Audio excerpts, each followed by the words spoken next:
আমাদের এই যে কানের উপরে বা তোমার এই কানের উপরে কি অস্থি আছে নাম জানো, এটার নাম কি? হ্যাঁ, এটার নাম জানি যে এটা টেম্পোরাল অস্থি বলে। হ্যাঁ, সংখ্যায় কয়টি?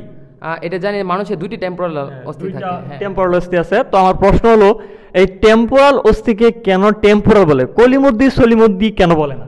আসলে এই ব্যাপারে আমার কোনো জানা নেই, অজানা ব্যাপার এটা আসলে। আচ্ছা, অনেকেই তোমরা এটা জানো না, আমাদের এই টেম্পোরাল অস্থিকে কেন টেম্পোরাল বলা হয় এটা আমি একটু বলে দেই।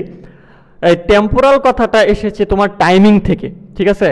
তো আমাদের যখন বয়স হওয়া শুরু করে তখন আমাদের কানের উপরের চুলগুলো, অর্থাৎ টেম্পোরাল অস্থির উপরে যে চুলগুলো আছে এগুলো কিন্তু আগে পাকা শুরু করে। টেম্পোরাল মানে টাইমিং, হ্যাঁ, টাইম টেম্পোরাল এই শব্দ থেকেই, টাইমিং থেকেই টেম্পোরাল শব্দের উৎপত্তি, ঠিক আছে?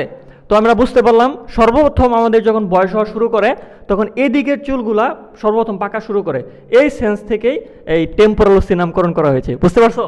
আরে ব্যাপারটা তো খুবই মজার, এটা তো বায়োলজিতে তুমি তো আরো অনেক সহজ করে দিতেছো বিষয়টা। হ্যাঁ। এটা তো স্টুডেন্ট আরো বেশি উৎসাহিত হবে এই বিষয়টা যখন তারা তো আমরা যখন একটা জিনিসকে পিছনে কি আছে, ব্যাকগ্রাউন্ডে কি আছে একটু জানার চেষ্টা করি তখন কিন্তু বিষয়গুলো খুব মজার হয়।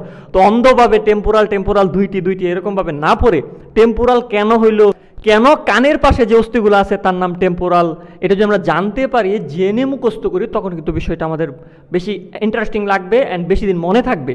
আমরা লাইভ ক্লাস শুরু করতেছি, আমাদের টোটাল 60 লাইভ ক্লাস হবে। এই লাইভ ক্লাসে তোমাদের সিকিউ এমসিকিউ সব কভার হয়ে যাবে ইনশাল্লাহ।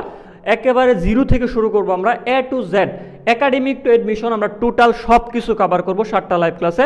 সবাই থাকার চেষ্টা করবা।